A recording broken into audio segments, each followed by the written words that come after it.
The Cold War is over, but Russian spycraft is alive and well.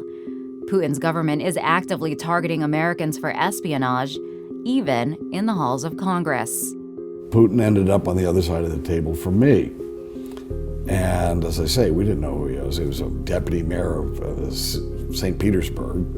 And he put me down just like that. I mean, it just, wow, boom, Representative Dana Rohrabacher fondly recalls arm wrestling Vladimir Putin in the early 90s. Today, he's still friendly toward Russia. Kevin McCarthy said, "There's two people I think Putin pays, Rohrabacher and Trump." Friendly enough that the FBI warned Rohrabacher that Russian spies were trying to recruit him. We bug people all the time.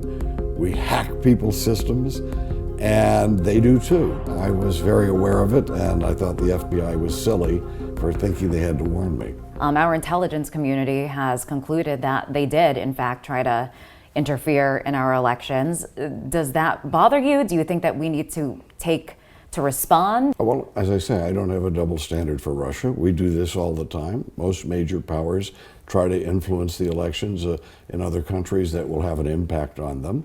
So you're okay with Russia intervening in our election? I'm okay with Russia being treated as a decision focused, just like any other major power. In general, his policies and his style are unconventional on Capitol Hill. When I'm south of Ensenada, that's where I wanna be. They try to get individuals, including U.S. persons, to act on their behalf either wittingly or unwittingly. I had unresolved questions in my mind as to whether or not the Russians had been successful in getting U.S. persons involved in the campaign or not. Those questions, whether members of the Trump campaign colluded with Russian officials or perhaps were working on their behalf without even knowing it, are key to FBI and several congressional investigations underway.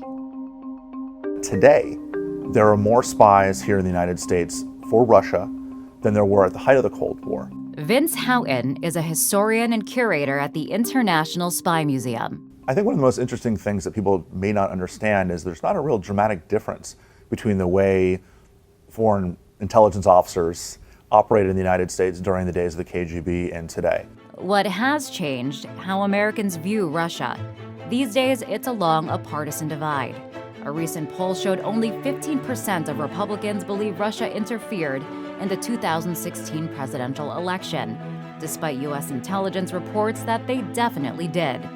Among the Trump team members under investigation is Carter Page, a foreign policy advisor for the Trump campaign who the FBI says was also targeted by Russian spies for recruitment. Washington and other Western capitals have impeded potential progress through their often hypocritical focus on ideas such as democratization, inequality, corruption, and regime change.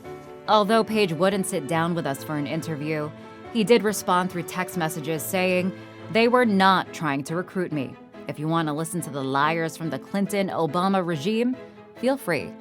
There's a central question in all of this. Why would anyone help a foreign hostile government? Experts say, in the Cold War and today, it boils down to money, ideology, blackmail, and ego.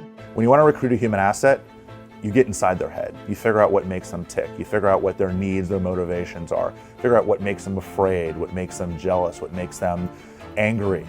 And then you exploit the hell out of it.